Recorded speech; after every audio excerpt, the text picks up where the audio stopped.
علیہ السلام کی اس دنیا سے پردہ فرمائے ہوئے، تشریف لے جائے ہوئے، خانہ کعبہ تعمیر کیے ہوئے، یہ دعا کیے ہوئے،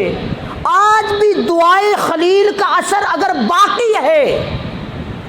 تو پھر ہم لوگوں کو سمجھنا پڑے گا کہ ابراہیم علیہ السلام نے اپنا تن من دھن سب کچھ رب وحدہ لا شریک کے حکم کے مطابق اللہ کی بارگاہ میں وقف کر دیا تھا، اپنی جان کو رب کے حضور پیش کر دیا، اپنی اولاد کو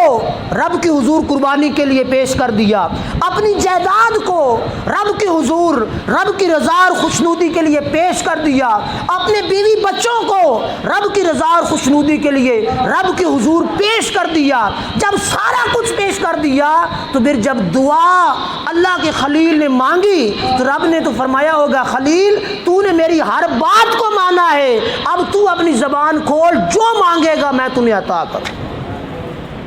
اور یہ کعبے کی رونقیں اور پھر آگے دعا آئندہ جمعہ مبارک پر اس کا بھی ذکر آ رہا ہے۔ حضرت ابراہیم